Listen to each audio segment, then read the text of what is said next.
Armed America. What's going on, buddy? What's up, man? How's it going? How's it going? Nice. Doing good, man. How about you? Oh, I'm doing. So I was telling everyone, we met at SHOT Show briefly. Let me fix my little camera. And I've been going through your library of works, and I really like your messaging. I think it's phenomenal. I appreciate that. So how long have you been doing this YouTube thing? Uh, in some form or another since 2008. Wow. Specifically with guns since probably 2013, maybe. I had a conservative talk show on kind of I guess you could call it like a cable access down here in South Louisiana. And I'd always included firearm related stuff because I'm a gun geek anyway. And after the Sandy Hook murders back in 2012, December 2012, a lot of stuff kind of consumed the airways as far as firearms go. And I just saw everything that I did firearm related at the time gained a lot of traction, whereas the political stuff is so polarizing that it makes it more difficult. Plus, it can't get any sponsors. I mean, sponsors don't want to touch political talk. Oh, I know. With a 10-foot pole. So, not that firearms people are making a whole lot of money, but I mean, it's political stuff is difficult. I mean, you can't get sponsors to do anything. So, where on the firearm side, I was able to get more people to actually help me, populate the show and do that. So, yeah, I've been doing it since probably officially since 2013. I've got a show on Fox down here in South Louisiana. Come April, it'll be my 5th year on Fox. Oh, nice. And so you went from the political side to like 2A News and 2A since 2012? Technically, probably January, February 2013. That makes you one of the pioneers, man. No, I wouldn't say that. There's a lot of guys ahead of me and a lot of guys with way bigger numbers than me, obviously. Yeah, but are they still doing it? Yeah. I've definitely been doing it, but I think that the difference between me and some of the other guys out there is that, I have a business outside of this, so this isn't how I pay my bills. Mm-hmm. And I say that in a negative way because I haven't been as hungry as some of the other guys out there. So they hustle harder than I do at this because they have to pay the bills. And I think that's why my growth has not been what it could be, because I just haven't put as much effort, full-time effort, as they do. I mean, I do literally have a day job. So, I mean, it's not like I wake up in the morning and can do this. I mean, this is really my hobby. And, it does consume a lot of my time, but at the same time, I do have, bread and butter job that I go to.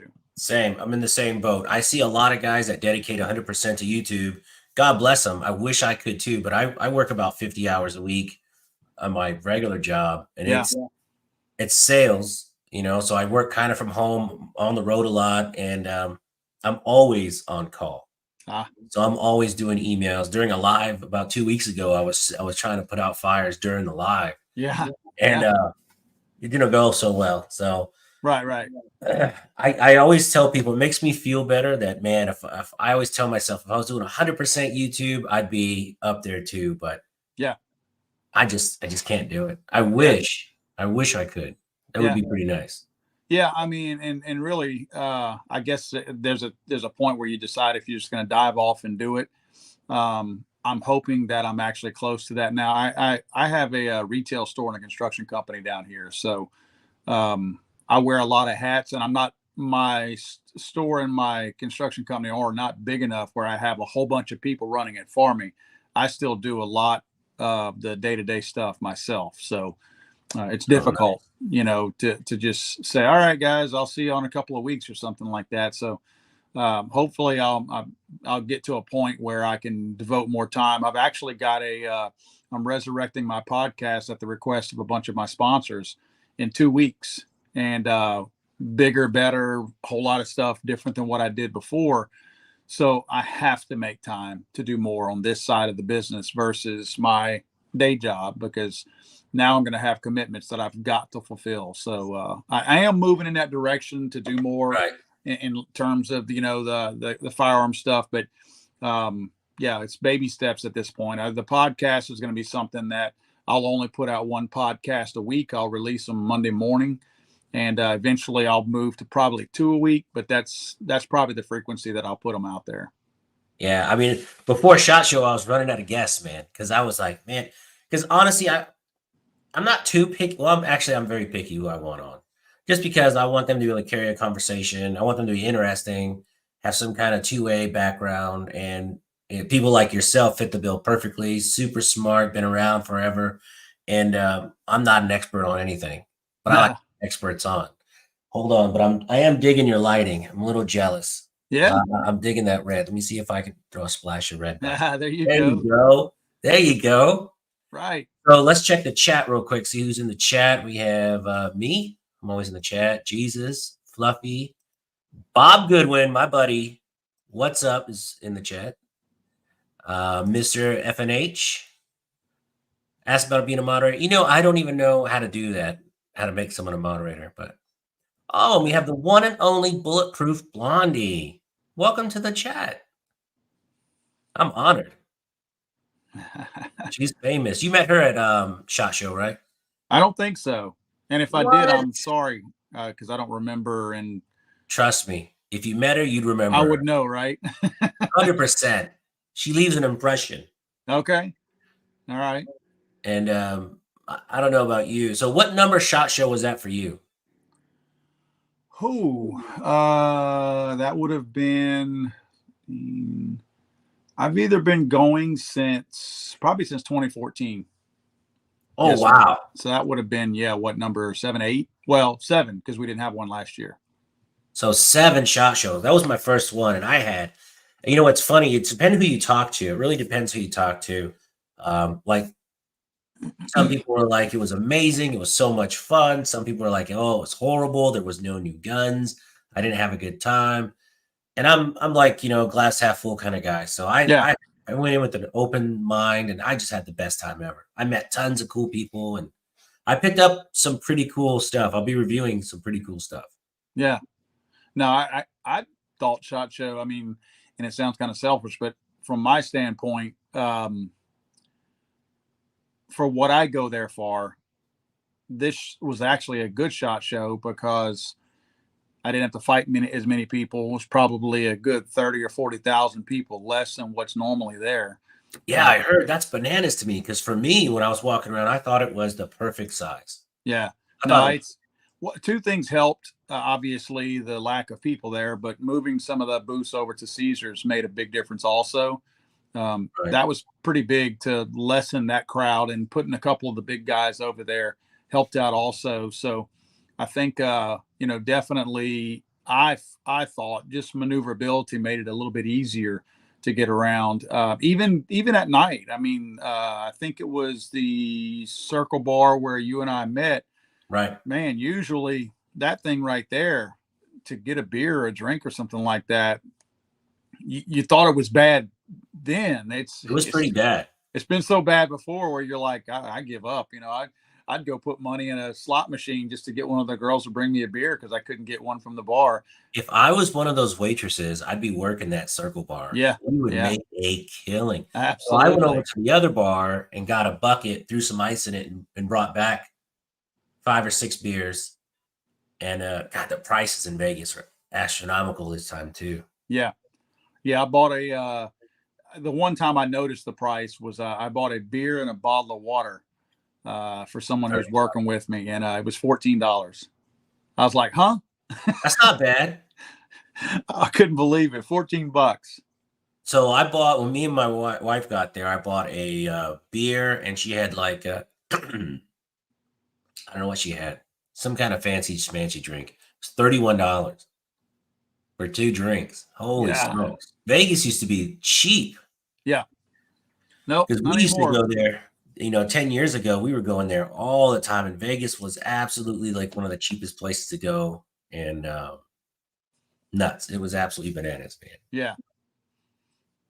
So, in your opinion, you think the show is better with less people? I do. I mean, again, for what I'd go there for, it was. I don't go there to hope that there's a ton of people there. Now, because of the type of show that it is, more of a dealer show, it's not open to the public. So more people there doesn't do me any good. Now, NRA shows, those types of shows are a whole lot different. When they're open to the public, that's where I want more people, because the people can come in, and that's where I get to meet people that watch a lot of what I do. Do giveaways, book signings, whatever. It just makes it a whole lot. You can interact with the people a whole lot better. In these types of shows here, a lot of the dealers still follow you and all that, but it's still not like people who don't have a business in the industry, where they're just, I don't want to use the word fans because I don't look at stuff like that, but they're true followers that really, dig what you do, and they like what you do and enjoy it. And they get a chance to go out to these, NRA shows or wherever, and just meet you in person and have a little conversation with you or whatever, and that's why I like those types of shows. Not that I dislike SHOT Show, but if I'm going to go to SHOT Show, the fewer the people, the better. As long as the businesses are there, I'm going there for business purposes. Right. 100% agree. Actually, you know what? Honestly, I feel bad for those guys, like the bigger names. Like, I try not to bother people. Like I was telling Clyco on the other chat, the last person I wanted to meet was Brandon Herrera. And Friday, he comes walking out of the show at 2:00, and you could see in his eyes, he had dead eyes. He was so burned out. And he's walking past me, and I was like, I'll catch you at the next show, buddy. And he just smiled and gave me a what's up. Because I was like, I'm not going to bother him for a picture, because he was burnt out. Right. And, when I met Tim Kennedy, I got a picture with him, but then he took pictures with 15 other people just to get to the bathroom. And it must take people like that hours to get anywhere in that joint. Right. Nuts. Absolutely nuts. I don't ever want to be that famous. That's crazy. No, I'm not comfortable. I'm not comfortable with that level of recognition either. I'll get to a point where I grow a mustache or something like that, and wear the glasses where you can't tell who I am. I'm just not comfortable with that. It's bad enough now for me whenever I go to some of these shows and all that, and people come up to me and want to talk to me, and I feel like sometimes I come across as a bit of a prick, because that's just not my comfort zone. When somebody comes up to me and starts to compliment me, hey, I love your videos and all that, I don't know anything else to say, but hey man, thank you, I appreciate that. And I feel like it's delivered. That's all you got to say, man. That's all you have to say. I just feel, but I don't even feel like I say it right. I feel like I'm saying it like a jerk, but it's because I'm not comfortable with that. I mean, I would just rather sit down and have a beer with somebody than, you know what I mean? Right. That's more in my comfort zone, just kind of hanging out and chilling with somebody. Nice. Real quick, we got Urban Ninja in the chat. Jeff W came back in. Real quick, guys, I'm going to put a link to Legally Armed America in the chat. If you're not a subscriber, please subscribe to his channel. It's going to be doing gangbusters in 2022. Yeah, see, that's one of my friends, Mr. F&H is on here. He's a routine guy when I do my Friday night lives. He's there every single Friday night. That's one of my moderators. Nice. I don't even know how to make someone a moderator. I've actually never. Don't you just select them in here? I mean, I can't because it's your live chat, but maybe touch on their name or something. I think that's how you do it. It says put in timeout or block user. Oh, never mind. I don't want to put him in timeout, Mr. F&H. I'm sorry, buddy. We got Randy Adams in the chat too. Nice. Randy, subscribe to this gentleman's channel. So now you do a mix of gun reviews and kind of the politics of it. So there's some ATF news that I just skimmed over today. What's that all about? It depends on which one you're talking about. I'm actually looking at AmmoLand right now.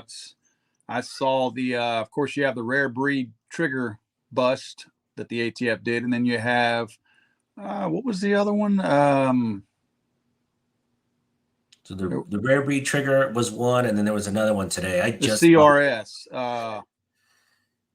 CRS Firearms got arrested. Yeah. I don't know the details on that. I've actually had a guy, let me pull up my Facebook page for Legally Armed America, because somebody sent me something in a message earlier. Let me see if I can find that. It was describing what happened. It was someone who trying to let me know what had happened with CRS, and it's not something I had heard other than from that message. But then I started seeing similar things popping up, Right. So with the rare breed trigger, they're gonna go after the dealers to get information on who bought the rare breed triggers. Man, So what if you bought one cash? I mean, there should never be a record of it, to be honest with you. But I suppose there must be a record somewhere. I mean, maybe they're tracing it through receipts or whatever. Here we go. This is a gentleman, Anthony Smith. He messaged me on Legally Armed America's Facebook page, said, I don't know if anyone has reached out yet. Like him or hate him, like him or hate him, CRS needs everyone's help.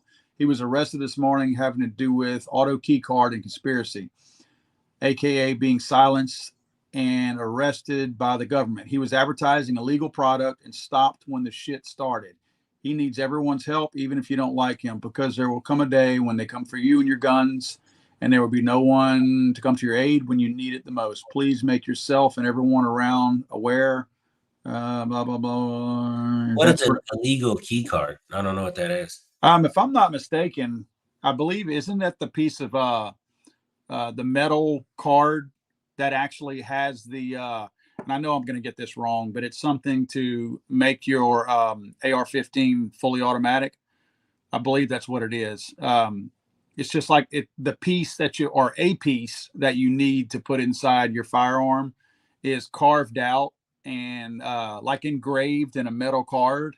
And you can kind of like, remember how you could pull out like some of the little toy pieces that were in a little plastic thing when you were a kid, putting a model together, whatever, something like that, where you can actually twist it out and it pulls out and it becomes an illegal piece to do something in your firearm. I don't know enough about it. Why would you want to even be around something like that?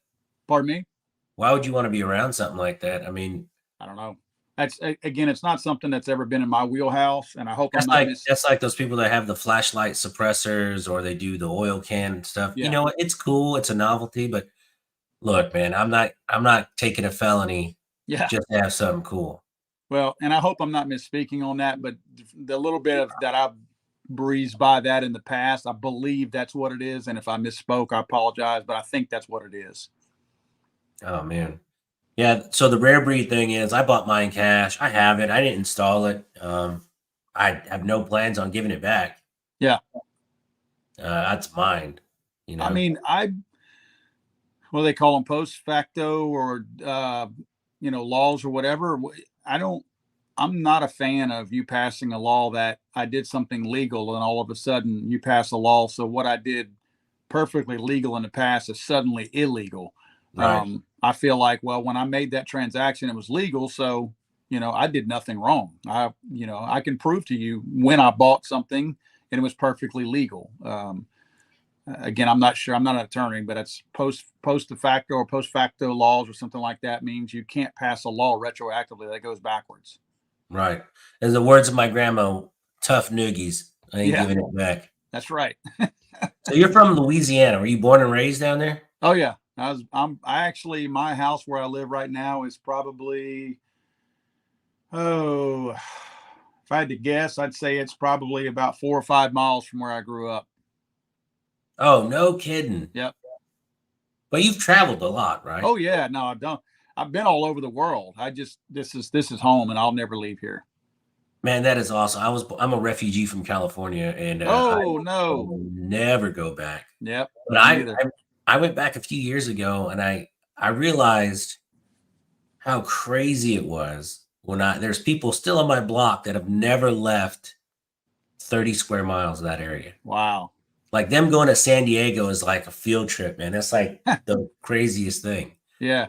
And it's crazy. It's crazy not to travel around a little bit. I took some classes in San Diego at the University of California in San Diego, probably early 2000s, something like that. I love the area, but I couldn't stand the it doesn't take long before the weird air starts to get to you out there and you realize that you feel like you're behind enemy lines. You can't have a normal conversation with anybody, it seems like. Well, it's a very echo chamber environment. And I was pretty left wing when I was out there too. It's just you grow up like that. You're in that echo chamber, and if you deviate a millimeter outside the groupthink, they ostracize you. but it's so normal, and you get it in the radio, and you get it on TV, the commercials, the newspaper. Everything is so screwed left, you don't even know. Right. Like, it's funny. I never really realized it until I would start going back and visiting, and then you realize, like, even the commercials you hear on TV, the talk radio, the conservative talk radio, Yeah, it's not so conservative out there. It's right. bizarre. Yeah, It's bizarre. Yeah, different world out there. Not one that I don't ever intend to go back. I think I've been there my last time. I'm not planning to go back. Nah, no. Well, if we're lucky, earthquake will come and just slide that state right into the ocean. That would be cool. That'd be cool. Invest in Arizona. Let's see the chat. Got Bob Goodwin, Randy, Felicia's in the chat. Love Felicia. She's a longtime listener. Hold on. Okay. Good night, buddy. You don't have to hold up a picture. Yes. Okay. Sorry. The kiddos are all jacked up on Mountain Dew. There you go. Nice. Andrew Merlin Norris. That's a new name. Welcome to the chat. Appreciate you stopping by. So what's in store for 2022? Because I'm looking through your content, and you could go any direction on your channel you wanted to, really. It's so varied. I mean, you could do whatever you want. Yeah. I got a lot of stuff I'll be doing. In fact, this is going to be a good year. I actually released my, I guess you could say, first official book last year in August, and that did really, really well. I was going to write another one early this year, but the other one is still doing so well that I don't want to jump the shark, so to speak. Right.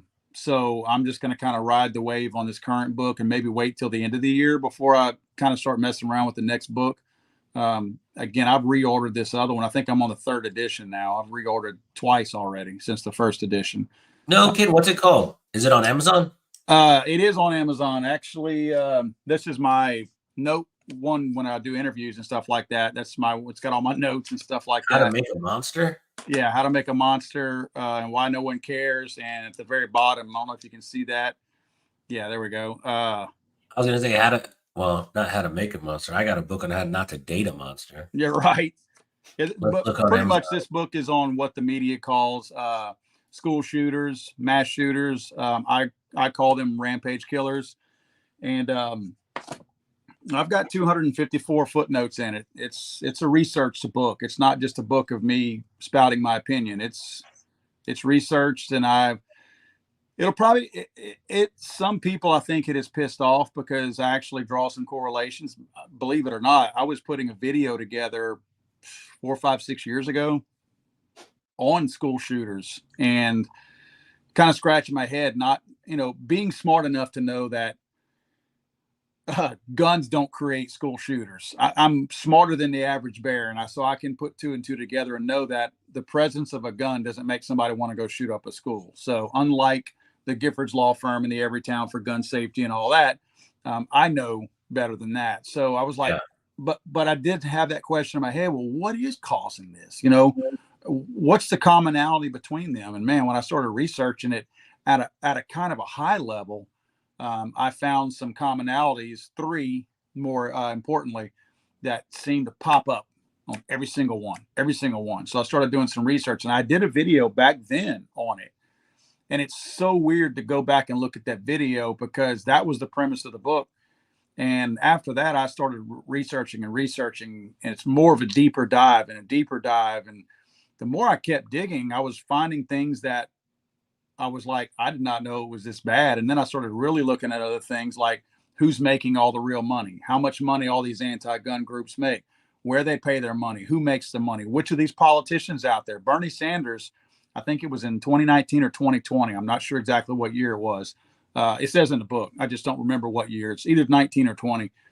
He made over $1 million paid from anti-gun groups like Everytown, all Bloomberg's groups and all that. This man made $1 million from one group of people. So I really show that these people say they want these killings to go away. They really don't. I mean, so many of them would lose their mortgage and everything else. I don't care what they say.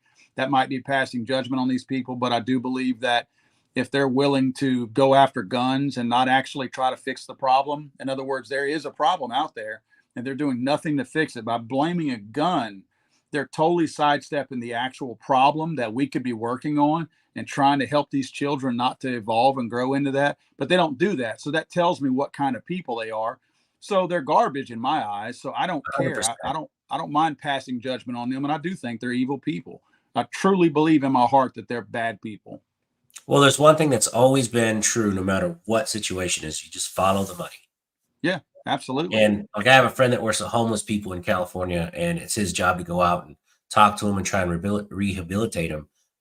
But do they really? Yeah. Because he gets paid a lot of money. Right. He kind of half-asses this job Mhm. because in his section, if he was, really doing all this good, who would he talk to? Right. California spends millions and millions of dollars every year on homeless, but there's still more and more homeless each year. They're not doing anything to fix it.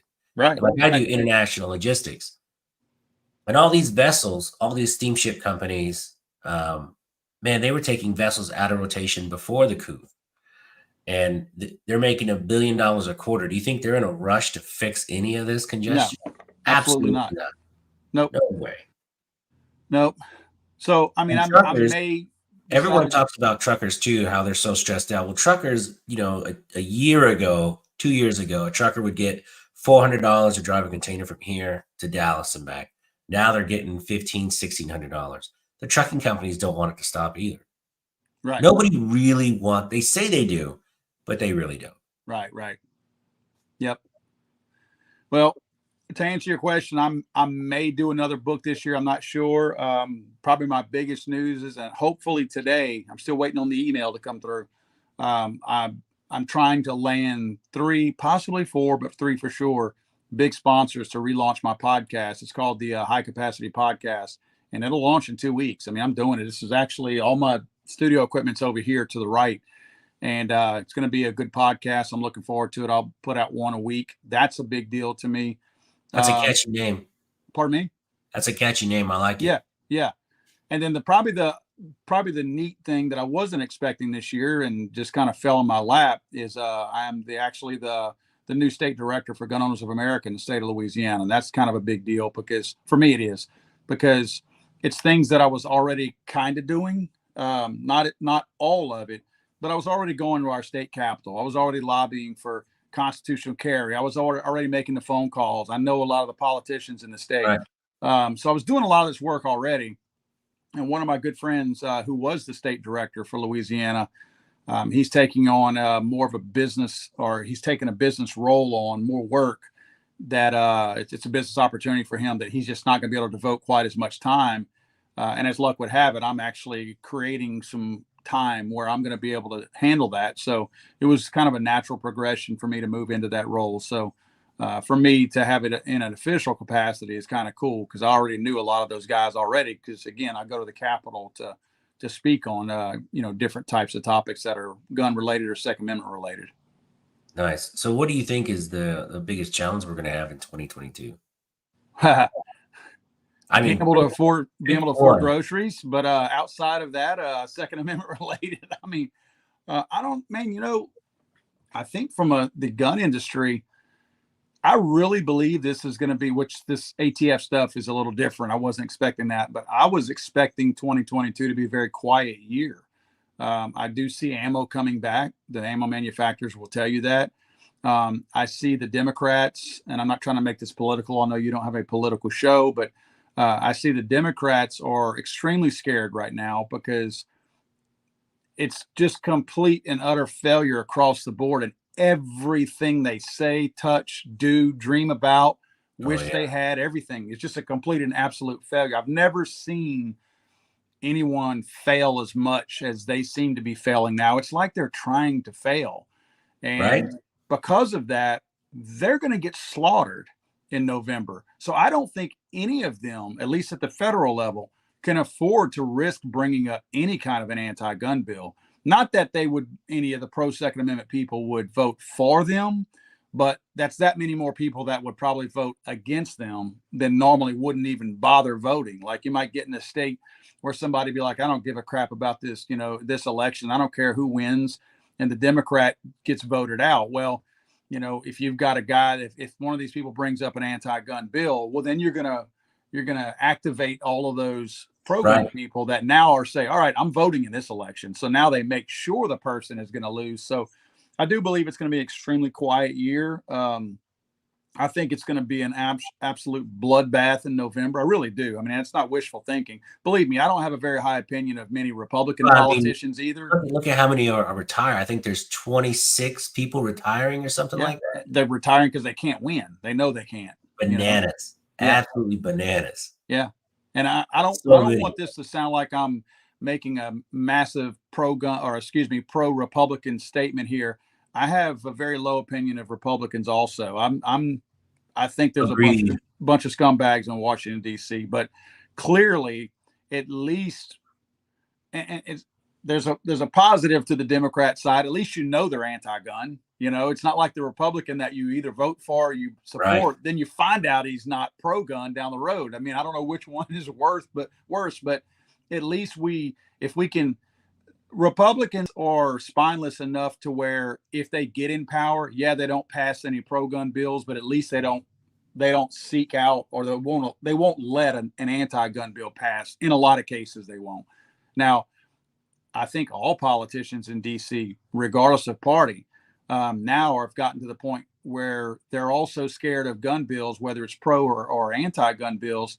They're just simply leaving it up to the ATF now, which is completely wrong. I mean, we vote for these people to legislate and make laws, but they're completely shunning their responsibility and pushing that responsibility onto a bureaucratic group that's unelected. And that's not right. I have a real big problem with that. Well, the thing too is, like, Washington is such a machine, and we had Dan Crenshaw from Texas was supposed to be the great savior. Right. He's doing a lot of things I don't like. Not me too. He was the first one to smash on Trump and totally back out, because the most popular president got elected in the history of politics, which is mind-blowing to me. That he went from the most popular, best president ever to be elected. Now his approval rating is like in the 30s, 31, 30. Right. Or 28. One poll had him down at 28, which is nuts. That's super low if you don't know, guys. That's ridiculous. Well, Crenshaw, he rubbed me the wrong way for obvious reasons whenever he started backing red flag gun laws, and then he backed away from that. And I called him out on that. I would go poach his account every chance I got.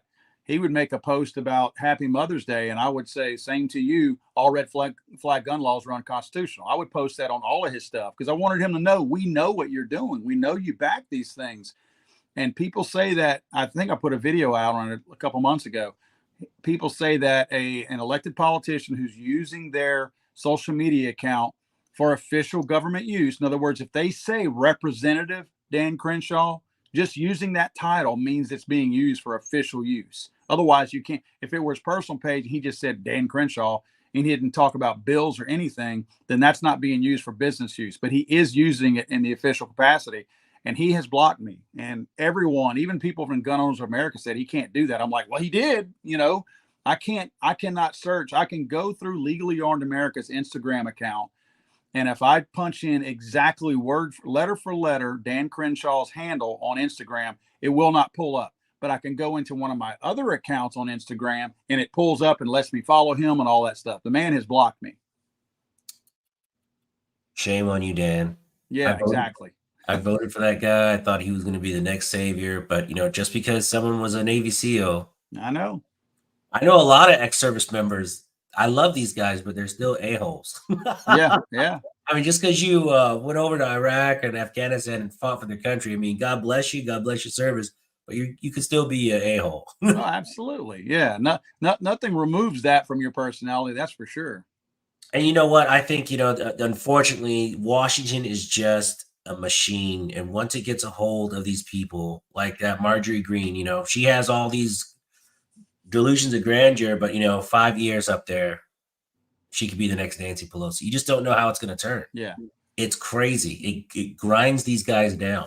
I'm a firm believer that you saw it a lot when the Tea Party was kind of coming around several years ago during the mid 2000s, late 2000s, or late 2010, stuff like that. I really believe that when you're elected at that federal level, and you're a freshman congressman or a freshman senator, more likely a freshman congressman, because that's usually where you go first. I truly believe that it's one of those kind of things where you won on a platform that was grassroots, supported the Second Amendment, 100%. anti-IRS and all that kind of stuff. A great platform. You get in there, you move all your stuff in your office, and here comes walking in John Boehner, who was the speaker back then, Nancy Pelosi. They walk in, close the door behind them, and say, all right, you ran a great campaign. It was cute. We loved it. It was neat, the things you said. But this is how shit works around here. Yep. And I do believe they're basically like, these people make money off of these committees. When you get on a committee, you make bank on that. You might make $36,000 to $40,000 just being on a subcommittee or something like that. So when you're basically told you won't be on any committees, not that you're going broke, you're still making $174,000 a year over there.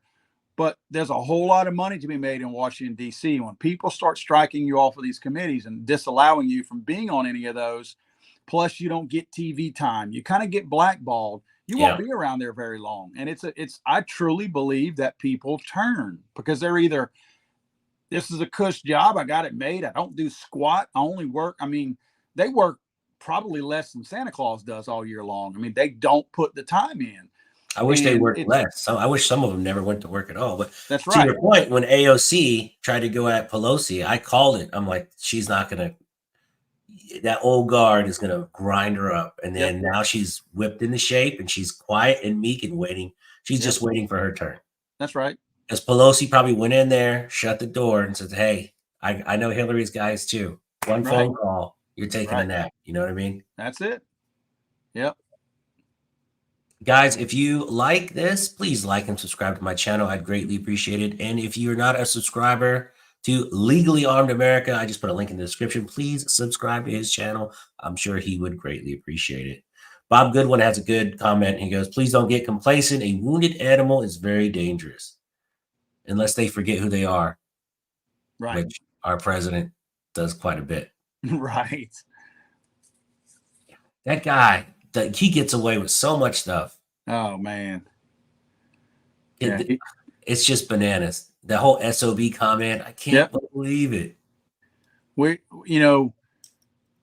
are an absolute laughing stock outside of the country, inside the country too, obviously. But other nations are looking at us just shaking their head, going, "They elected that jackass." Well, when he pooped himself inside the Vatican, I'm probably sure that was that probably firmed it up for a lot of people internationally. Yeah, I believe so. That was nuts. Yeah, I mean, I don't. It's absolutely amazing that anyone, when you mentioned the approval rating, who in their right mind openly said out loud that they still supported that man? I mean, what is it that you support about him? That's what I would like to know. What is the thing you feel like he's done good at? I just name one. Just name a thing. Now, granted, if your thing is opening the border and letting people flood in, maybe that's what you're happy about. Maybe that's why you. Oh yeah, that was breaking news today too. You saw that video of them. See, my sister-in-law is a flight attendant at Delta for years. They've been doing this for years and years. Yeah. They fly in 3, 4 o'clock in the morning, load these planes up, they take off, and no one even knows what's going on. Yeah, they put them in, like a couple of the ones she was on. They took them to like Wisconsin, Ohio, in the middle of nowhere, these small towns. They bust them out there. Right. It's bananas. Let's see. Clyco 47 says, who hasn't pooped themselves? ? That's kind of a valid point. I've come close many times. There was the Frisbee incident of 97. Not going to go into details, but yeah, you're right. Oh, then we got Drop It Like It's Scott. He's another YouTuber I met in SHOT Show. Okay. He's from Florida. Oh, nice. He's getting that nice sunshiny weather. Yeah. Let's see. Intimidation and Temptation, Texan 65. Everyone has a price. And it's unfortunate. I'm sure Dan Crenshaw, when he first got into politics, thought he could really make a difference. And then, it's a lot of money. And the machine just gets you. You know, I see a Yep. lot of. You would like. That's what the only thing I really liked about Trump, and he was already rich, and he could care less about money. He was ego. That's why he put his name on everything. Right. He just wanted to go down as president of the United States. He'll be remembered forever. He wanted to have that be remembered for everything. Yeah. That's he achieved it. And if he wins again, it's even more. Since we're talking politics, 2022, who's going to run for president on the conservative ticket? Who do you think? I believe that people will have their work cut out trying to convince Trump not to run again, because Trump could win again, barring any wholesale cheating and fraud that takes place. No one can convince me that doesn't take place. I know it does. I know people who have firsthand seen it and described it, and I know these people. I know their character. It happens. It happens on a large scale. I'm not saying that that's why Trump lost, but if there is no cheating, Trump could easily win again. However, I think that especially old school people, a lot of older people that I know,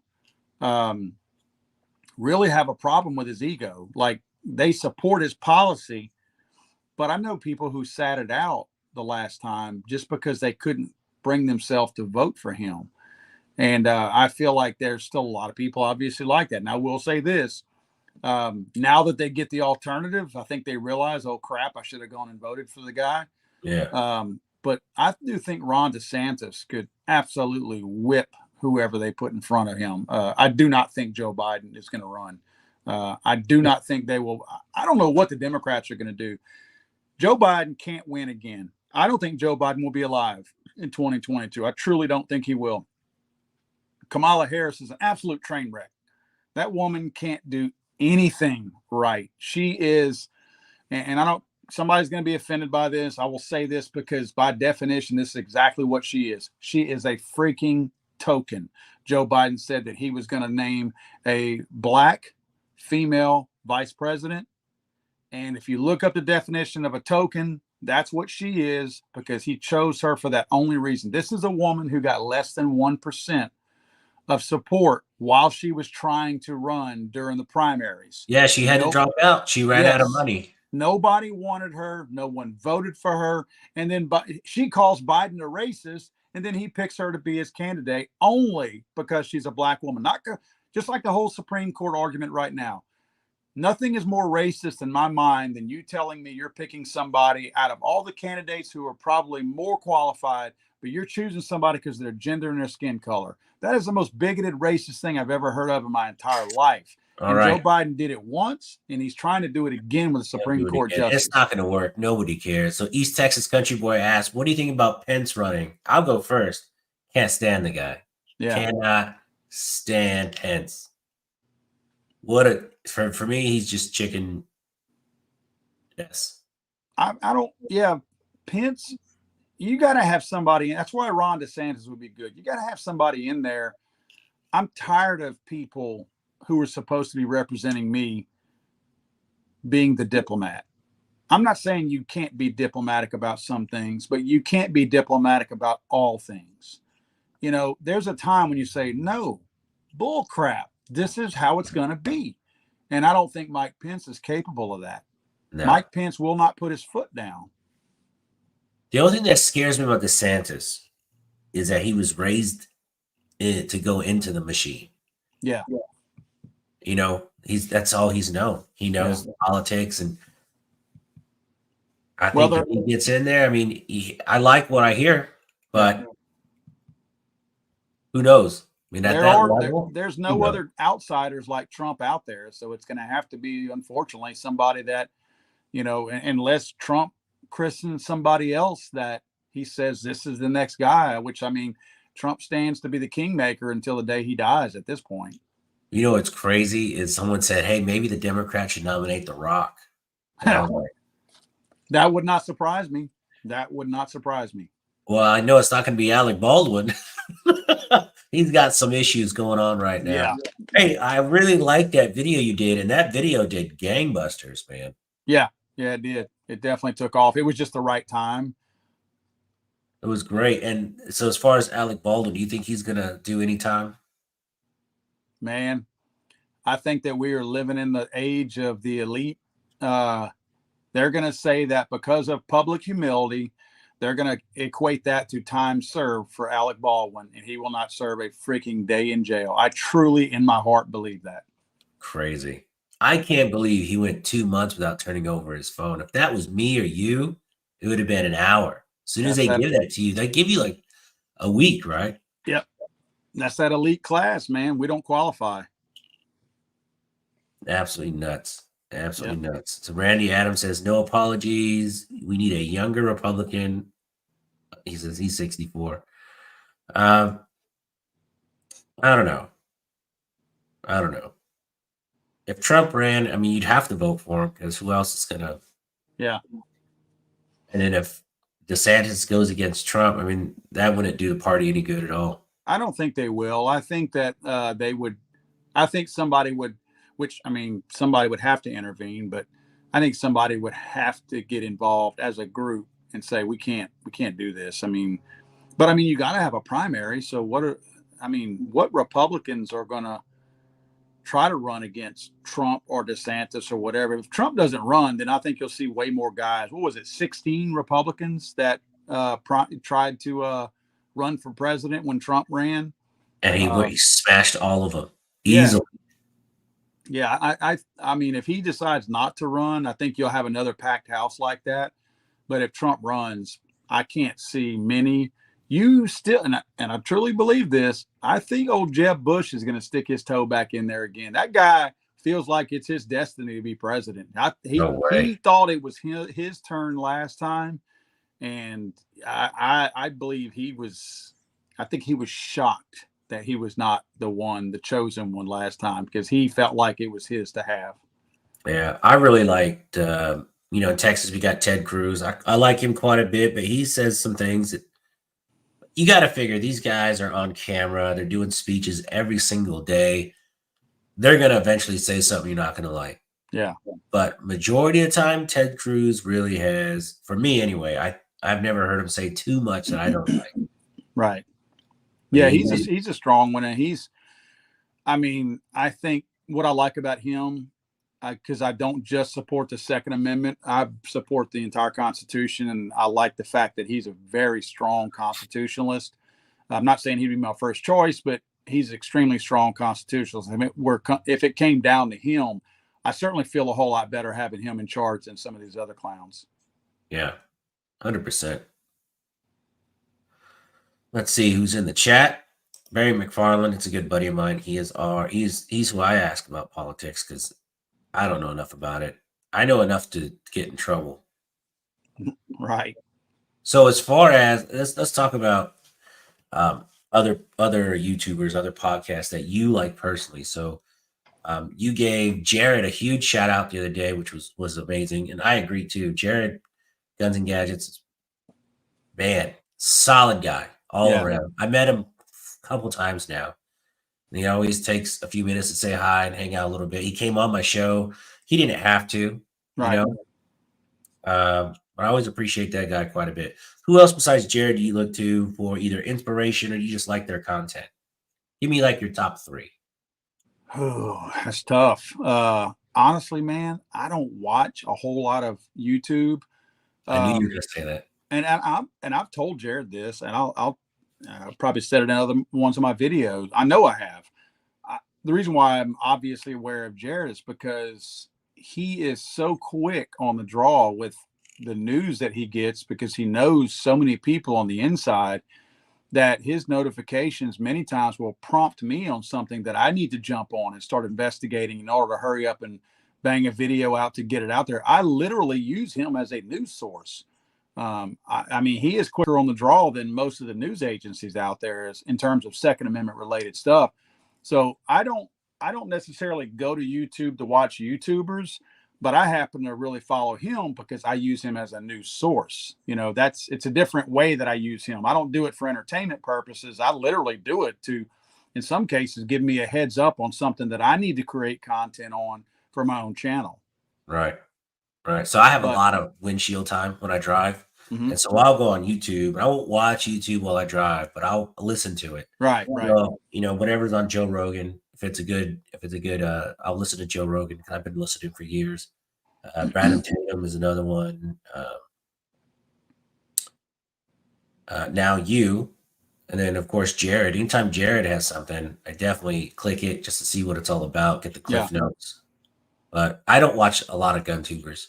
I wish I could, but I'm busy, man. I'm sure if I had I didn't have a day job, I'd probably be a lot more invested in YouTube and how it works. But like you, I've asked. So at SHOT, I asked all those other guys, and a lot of them say they really don't watch other gun tubers. Yeah. And I believe that. I mean, especially the ones that are doing a lot of this stuff full time, man, their heads are down and they've got stuff to do. It's just difficult. I will say that from kind of like Jared is, a personal standpoint. I don't know if you know Don Such. He is a good guy. I met him at the IV-88. Okay. He's another guy that he sat next to me. We had lunch together, and he didn't know me from a hill of beans. And heck, he was giving me some pointers. Really approachable, nice guy. Yeah. He is a good person. I will say this: Tim, Military Arms Channel. He's a good guy too. Super nice guy. I don't see as many political videos from Tim anymore. Not that he doesn't put them out, but Tim has a lot of inside information also. So I will subscribe to his channel. And I like his gun videos also, because I like old weapons, and Tim has an affinity for older weapons, history and stuff like that. So you learn a lot when you watch his channel. Yeah, that's how I know Tim. I got turned on to Tim years ago for his gun videos, pulling out old World War II weapons and stuff like that. That really intrigued me.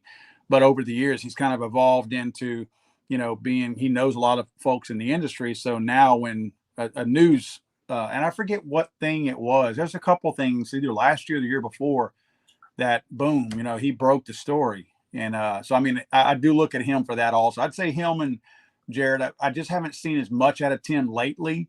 Not that I don't watch him as much, but I haven't seen as much come from him lately. But he's good at that kind of stuff too. Yeah, someone I watch. This guy I watch almost every single day. I'll watch his highlights. He'll take clips out of his live. As I watch Tim Pool. I think Tim Pool. Okay, I don't know the guy. Is he a gun guy? He's not a gun guy. Okay, he's political, but he used to be. He's pretty left wing actually. But now he's more middle of the road because the left wing went too far left and kind of left him in the middle. Just right. Now he's considered alt-right. But the evolution, he moved out, out of, I think he was in New York. So he moved out, started getting into guns, and he was not really pro-gun.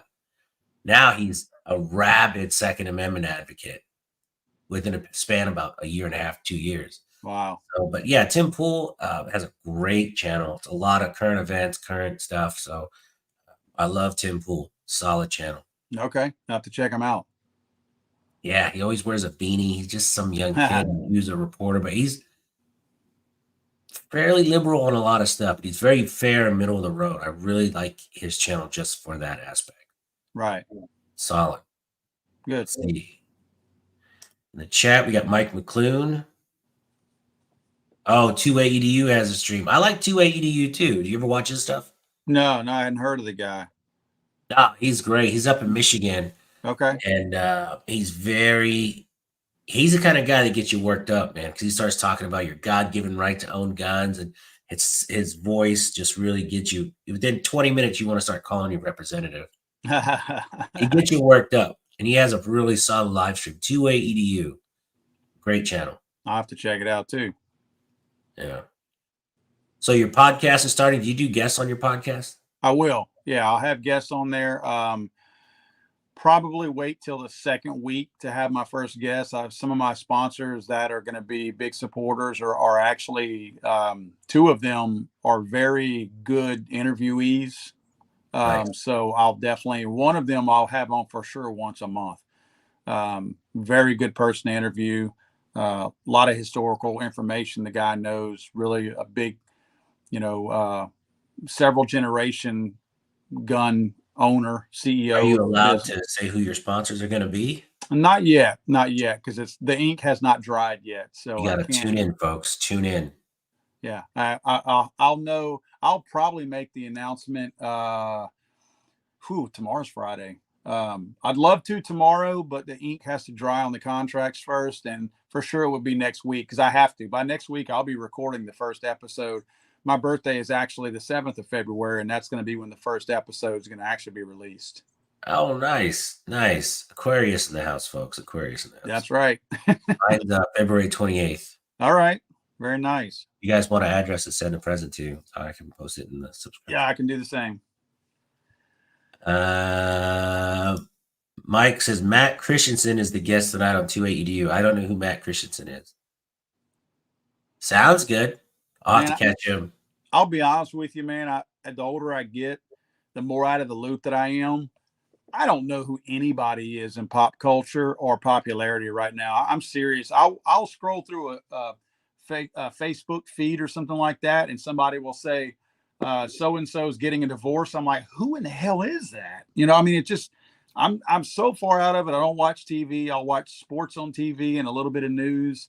I don't turn the TV on like I used to anymore. I just, man, I'm just, I don't know. I don't know anyone. It's bad because I don't have a whole lot of entertainment anymore because I like doing this kind of stuff. This is more fun to me. I enjoy. You have to love it. You have to love it where this turns into a job, and you're yeah, definitely. And I mean, I do feel like, I mean, this is going to sound kind of lame, but I do feel like when we get to a certain level to where we have even a mediocre following, I'm not talking about like Jared, where he's got 400-something thousand people that follow him, but even a mediocre following, I do feel like you do carry a certain amount of responsibility at that point. You know, right. I'm not going to start putting videos out that, you know, with hoochie mamas and, you know, gun bunnies and, you know, that's not, I do feel like that you have a reputation that you kind of need to not protect, because I'm not a slime bag anyway, but I feel like you need to carry yourself a certain way, you know. Well, there's ways to do it. There's ways to do it. Let's not go against gun bunnies. I mean, there's certain gun bunnies that actually, okay, gun bunnies, all right. I'm talking about the hired hands that wouldn't know the muzzle from a buttstock, that are sitting there at SHOT Show, which you didn't see. Honestly, I don't know if I saw a gun bunny this year. I believe that. I saw two, okay, but I was really looking. No, I'm kidding. I wasn't looking. I'm talking I saw about two. the ones I forget what booth they were at, but when you walk past the booth, you know you're looking at a hooker that was just hired for that very moment and that this function. That's what I'm talking about. I don't mean the girls who are involved in the gun industry, because there's a lot of women and females that are doing this same thing in our space that do a really good job. I'm not referring to them in any kind of way. I'm talking. You know what I noticed? I noticed just this year, since I've been into guns, you know, I've been heavily into guns and started doing YouTube. I've been doing this a year, and I've noticed there's so many more females taking it a lot more serious just this last like year, 2 years, because there's always the anomalies, but now, I mean, God bless them. I love it. I love seeing females at the range. I love seeing, you see a lot of African Americans at the range now. That's fantastic. You see a lot of Latinos. Like, it's getting more and more, just the 2A family in general is being more culturally diverse. And I dig it, man. I love it. Right. I love seeing that stuff. Yeah, it's definitely breaking the, I guess the way we've all been gun guys or redneck white guys, fat hillbillies. Yeah, and that's all that shoots guns. I mean, that mold has certainly been proven to not be an accurate description of us, because I mean, shoot, you look at the demographics just in last year was 2020. In 2020, I want to say that 30% of the new gun owners, of the brand new gun owners, first-time gun owners, 30% of them were non-white people, either Hispanic or Black was the majority of those.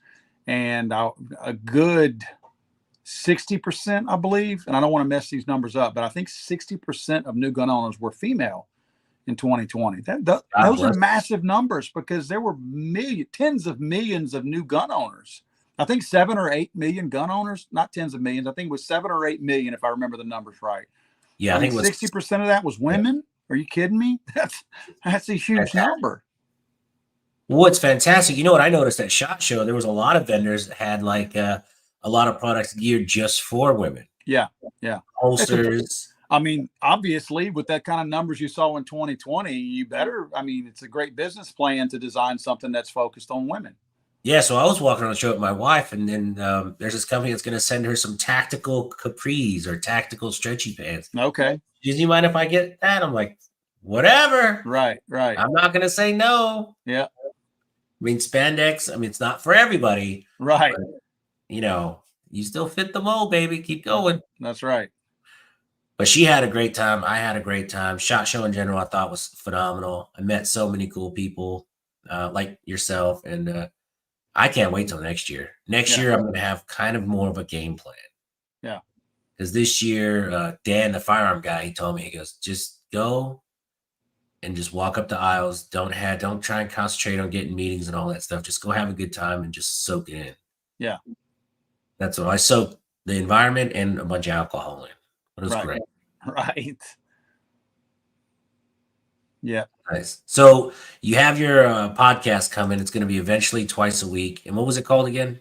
Legally Armed America's High Capacity Podcast. High Capacity Podcast. All right, guys. I'm going to put his link to his channel in the description. Please like and subscribe to his channel. Let me grab your book. Now, I want to talk more about this book. How much do you want to reveal on this book? Because I think, it's coming from a broken home is probably one of the 3. That's one of them. Tenets. Because every time I see a kid that's dressed all funky with parents that don't care, I'm like, oh man, they are building this kid to go bananas. Yeah. And then you have all these kids hooked up on drugs. That's just overprescribed to. That's one of them. Thousands of kids. It's crazy. So I'm going to buy this book. Actually, I'm going to buy it right now because I got Amazon Prime. Damn. I want the paperback because I like paperbacks. Is the Kindle faster? Yeah. All right. The Kindle's out there. I've got to get the audiobook out there. Apparently I have a lot of truck drivers that follow my channel, and they're very mad at me for not getting the audiobook. I can see that being a small part of your demographic. Yeah. Call me crazy. Yeah. They're like, man, because I mean, with the problem with an audiobook, it's not really like a podcast. A podcast, from a quality standpoint, you don't want a bunch of background noise, but if you have some, whatever. Man, with audiobooks, they're very, very strict about your upload and what they'll move. Because I mean, when you upload an audiobook, it goes to these different vendors that are the ones that disseminate it, and their restrictions on decibel levels and things like that are really, really strict. So you can, I mean, they literally have the numbers. You have to achieve X amount of numbers in order to do that, which, I mean, you can tweak that in software, but still, I mean, if you have an air conditioner running or something like that in the background while you're doing the audio book and it picks that up, they'll kick it out and won't allow it. No kidding. Yeah. So it's not just a matter of, I can't just sit in my living room and read it. I mean, so you're going to do your own audiobook? I am. Yeah. Good. That's awesome, man.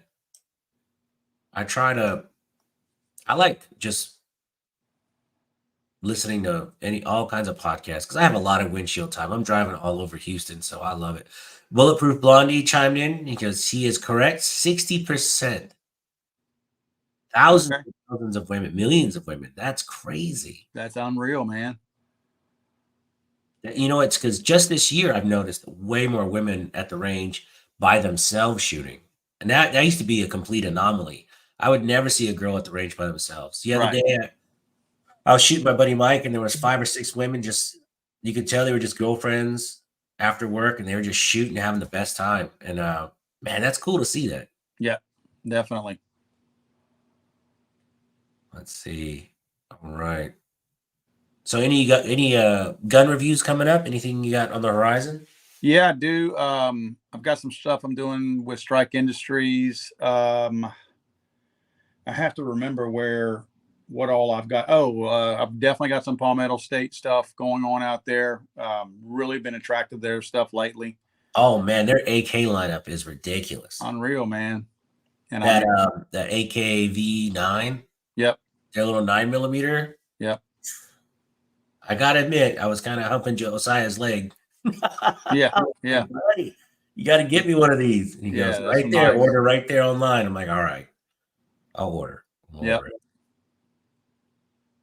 Have you ever got something to review and it's taking you a lot longer to review it than you'd like? Oh yeah, absolutely. Because I'm suffering from that, or I got a couple things, and it's been like a month and a half. Yeah. And I'm really feeling kind of crappy about it. I mean, back in the day, especially when I was just starting out, I would get emails or phone calls. Hey, just checking, you know. And I was like, okay.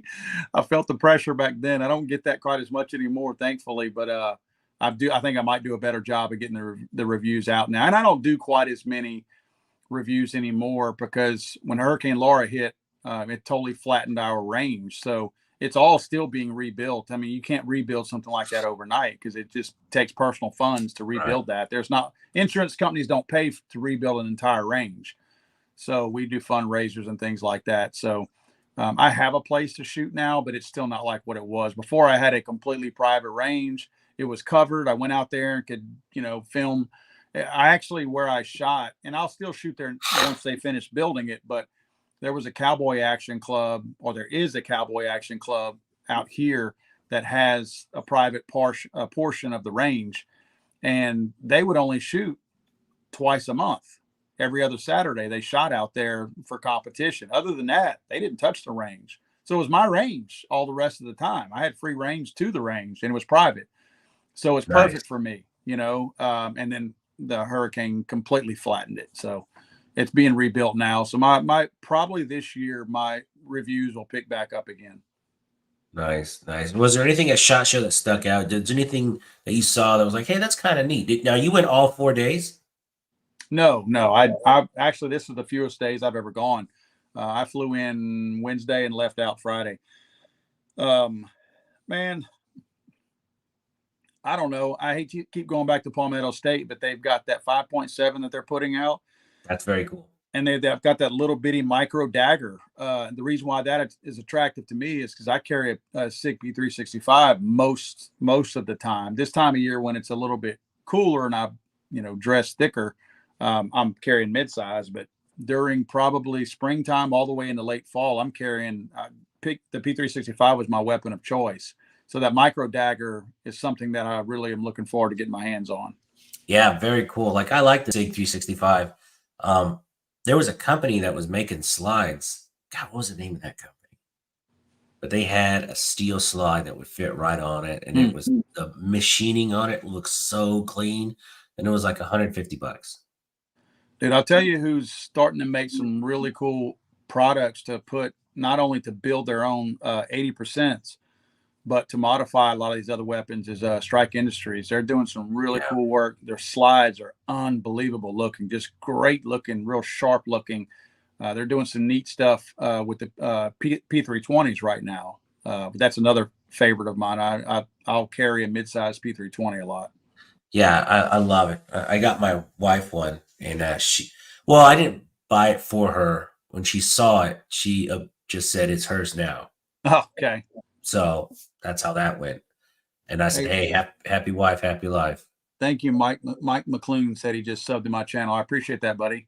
Mike McClune is he's been with me forever. He's solid as they come. So he's going to be super active on your channel, I'm sure. Very cool. I can't wait to heckle you in the comments. I mean, be in your comments. Right. No, I'm excited, man. I like really good two-way focused podcasts. I really dig it. And I love finding people and having them come on mine because I'm not really an expert in any one thing. I'm not either. I'm very passionate about this space that we're all in. And I mean, I would have never expected to see the attacks on the Second Amendment that I've seen in the last 10 years. And that's very disappointing to me because I grew up down here. I mean, literally, when I was in high school, you hear everybody talk about it, but it was an actual fact.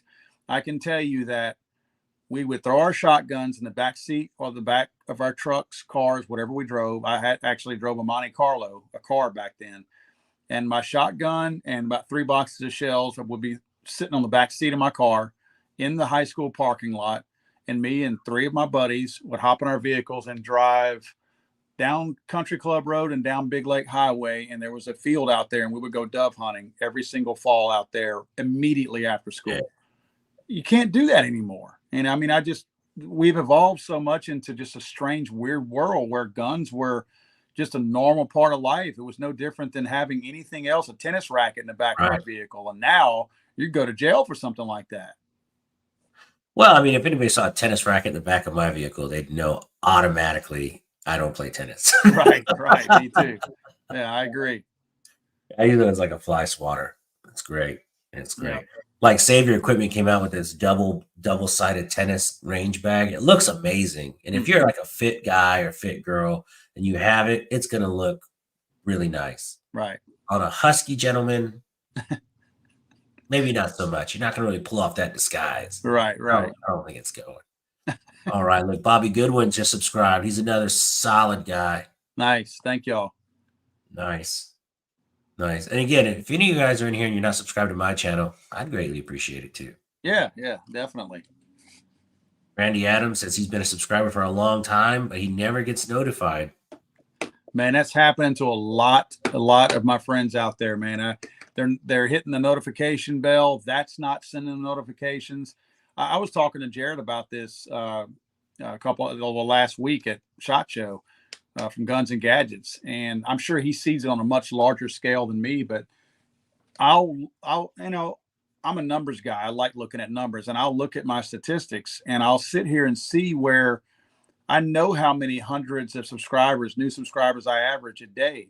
And then all of a sudden I'll see in one day, I'll lose 1,000 subscribers. And I'm like, I didn't put a video out for 3 days. So I know there wasn't 1,000 people that got upset about something I said because I hadn't put a video out in 3 or 4 days. Just suddenly I lose 1,000 people. And I've never purchased subscribers. There's ways you can actually, people or bump their numbers up and get subscribers like that. I've never done. That's why it's taken me so long. I saw another YouTuber. I won't name names, but he didn't do a video for like 5 days, and then he got 100 subscribers for 4 days in a row. Wait, 100 exactly, and then he went back to getting like 4, 5, small time. And I was like, "Come on, man! You don't have to buy subscribers. That's ridiculous." For one thing, those will not stick around. YouTube will find them if they're bots, and they're going to put them off of your account. So.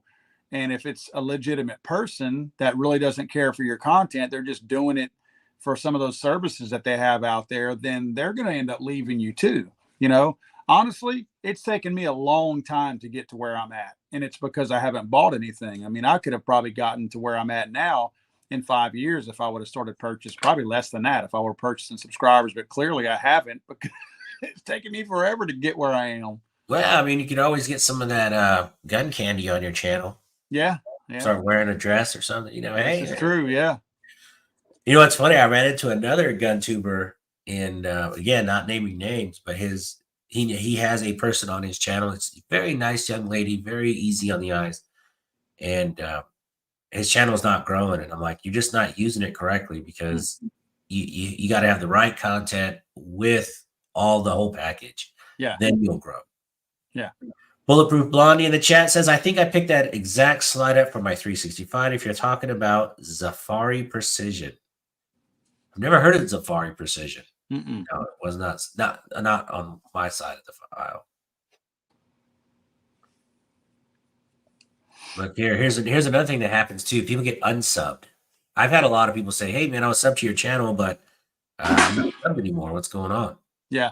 So Danny's plant-based journey says, I thought I was already subbed to LAA, but hadn't recognized I wasn't seeing his vids, so I just resubbed.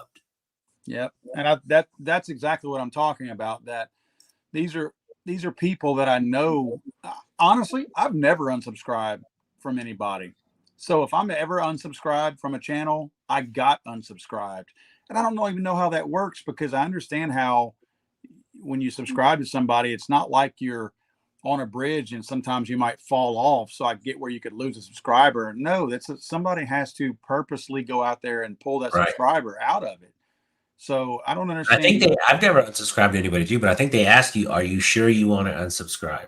Yeah, I'll have to Uh, check on even how to do that because again, I've never gone through the process, but I mean, well, shoot, I'm subscribed to you right now. Let me see if I can unsubscribe. Yeah, it says unsubscribe from Smash Time, either cancel or unsubscribe. So I guess it's that easy, but I don't I don't think people are unsubscribing from my channel. Not a please don't, thousand in a day. please don't unsubscribe to my channel. I know I Right. use like I look at my analytics once a month because for a while I was looking every day and it'll drive you absolutely nuts. So Yeah. I look once a month and then, I'll gain like 1,000 subscribers and then I'll lose 100. But I mean, I did one video where I got a little political and I lost like 25 subscribers. For me, my size, that's a lot. That's a lot Yeah. for me. Right. I was like, dang, oh well. But I gained like 40. Okay. So it was all right. Yeah. Bob says he doesn't get my notifications either. Yeah, I hear that a lot. Carbon says he gets notified after the stream is over. Hmm. Yeah, it happens. It happens. So you got your live stream, you got your book. When are you going to write your second book? Because I just bought your first book. Oh, thank you. Yeah, it'll be on something definitely gun related, probably on debunking some myths out there. I did find so many untruths out there that the anti-gun movement has put out that I've got enough information to write a whole book with, things that they lie about. Right. Actually, a video that I put out maybe yesterday shows that Everytown for Gun Safety, their map that they show with all these school shootings, you can click on each one, and it's like gangbangers in the middle of the night shot each other 500 yards from a school, so they call that a school shooting. That's just stuff like that. It just, there's so much bull crap that they use to pad their numbers. Yeah, 100%. 100%. And they get so much money. Yeah. I just don't get it, man. They get a fortune. Oh yeah. But I mean, we have that person, we could say his name, but I think we get taken down. Yeah. We know who's funding it. Yeah.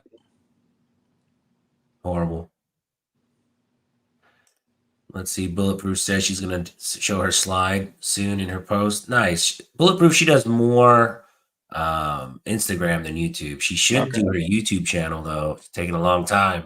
Okay. Amanda, hurry I'll up. have to go follow her on her Instagram. Yeah, always has really sharp, funny stuff. She knows her guns, though. Okay. Let's see. James Kawasaki says, just remember, folks, it's a spiritual war as much as a physical and intellectual. Jesus saves. Someone's got to save us. Heck, I think Jesus is in the chat. We scroll up a little bit. Yeah, it's wild. You're right, Mike, but we can't say those names out loud. This will get demonetized and erased immediately. It's unfortunate. But I'll tell you what, I can't thank you enough for coming on the channel. Sure. I really appreciate it. I can't wait for you said you have one coming out next Friday. That's going to be the day. The podcast? Yeah. No, the Monday is February 7th. February 7th, Monday, your birthday. You guys got to tune in. It's going to be his birthday. Again, I'm going to put a link to his channel in the chat. That's his Amazon book. Buy his book. I have all these credits, so I just use my credits, my Kindle credits. Well, if just so you know, and not to make it an ad for my book, but if I think it's $1 cheaper if you go to my website, howtomakamonster.com. I'm pretty sure it's $1 cheaper because of that dollar that Amazon keeps for their own fee or whatever. So if you want to save $1, just go to howtomakamonster.com and it'll save you a little bit. Oh, nice. Awesome. Thank you so much, man. I can't thank you enough, Paul. It's been great. Hopefully we could do this again in a few months. I hope you go a full week next time for SHOT Show, because it would be nice if there was a little bit more people at SHOT. But I had a great time. I thought it was a perfect balance. Really a great time. Yeah. Curtis VSO Gun Channel did a really good SHOT Show recap. If you haven't seen that, that's really a nice little 20-minute recap video he did. Okay. Very well put together. Good. And it's funny, as I released mine, I was editing mine and I watched his. I was like, crap, his is so much better. I was like, nah, you can tell a pro that's been there a few times. Right. Me, I was like, all right. Right. Awesome. And if Okay, you're not man. shooting this weekend, guys, go shoot. Appreciate it, man. I think me and Barry, let me know if you want to go shoot some guns tomorrow. Oh man, look at that. East Texas Country Boy with a $50 super chat. Man, I blown away, man. Thank you so much. Yeah, you make me cry on my own live stream. That's messed up. I really appreciate it. Everything I get goes right back into the channel. This is just a hobby. I got a day job, so everything I get, all the super chats, anything monetized goes right back into the channel. So I really appreciate you, East Texas Country Boy. Thank you so much, man. For the cause. Amen. Amen to that. For the cause. Paul, thank you so much. Yep. If you ever need anything in Houston, let me know. Next time I'm in Louisiana. What part of Louisiana are you in? I'm 2 hours from you. I'm in Lake Charles. Oh my God. Don't tell my wife that. We're going to be scheduling a casino trip. That's cool, though, because I could take that bus with them old ladies and visit you for like $12. Yep, that's right. Nice. Thank you so much for coming on, man. I appreciate it. Okay, bud. No problem, man. Good luck. Everybody in the chat,